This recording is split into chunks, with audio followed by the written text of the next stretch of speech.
another founding car, and today there was extremely interesting news because the C63 AMG, the new one, no longer has a V8, not the 6-cylinder either, but it has a 4-cylinder, so the 4-cylinder of the AMG A45, and that has normally 408 horsepower, but with the C63 AMG it has 477 horsepower, so not as much as the former C63 AMG had, 510 horsepower from its internal combustion engine, but it also has electric support, which makes the complete power and torque of this C63 AMG 610 horsepower, 610 horsepower and 1100 newton meters of torque.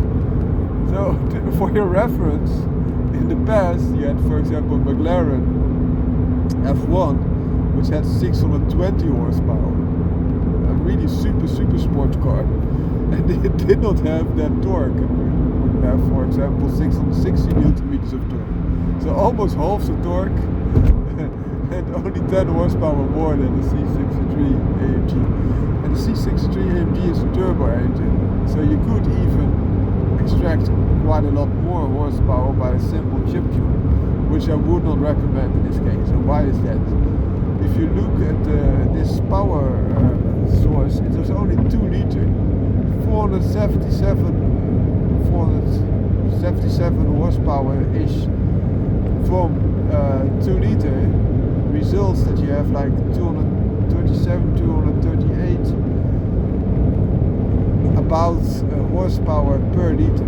This is enormous, gigantic, and if you would tweak that even more, you would have gains. I can imagine gains, but also you would put additional stress on the engine, which is already high strung if you look at specific output per liter. So perhaps it would be a nice idea. It is a good possibility, of course, but I would be further down the line before I would do it if I would be an owner of that type of car, because the reserves of that engine are, in my opinion, already extremely stretched. It's the highest performance per liter I can imagine from all the cars that I know. If you only look at the ICE internal combustion engine that are achievable or semi-achievable for us mortals. So great news, really anticipating this. Also this combination with electric engine is there for performance, not so much for frugality. And you can also see, because the batteries are kept small, so they only have an all electric range of 13 kilometers, which can be beneficial for the quick groceries, but not for the real forensic stuff, getting to and from work, for example. Oftentimes it will not be sufficient. It's nice because it will decrease the fuel consumption also on paper, and that will result in less taxes in many geographic regions. So good move from Mercedes.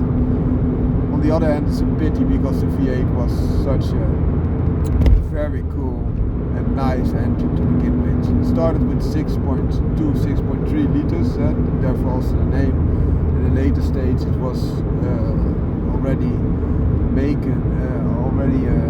replaced with an engine that was still V8 but significantly smaller, about 4 to 4.4 liter displacement V8, but now they are going to 2 liter, so a 4-cylinder instead of an 8-cylinder. And this is such an enormous step to have such a powerful 4-cylinder. I knew in the past that, for example, a Mitsubishi FQ400 that was able to keep pace with the Lamborghini. I think it was what Lamborghini was. I think it was the Gallardo of the time, and it was so much bigger, stronger type of car. You could imagine, but it did not have this four-wheel drive system. It did not have the low weight that the Lancer did have. So this car will be very capable, also because the nose can be a little bit lighter if you are not having that big V8 in the nose anymore, so that the tucking into a corner could be more crisp.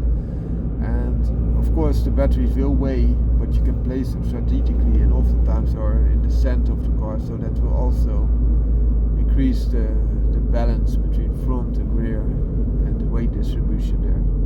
So very good things. Hope this helps to keep you up to date. Found my car out.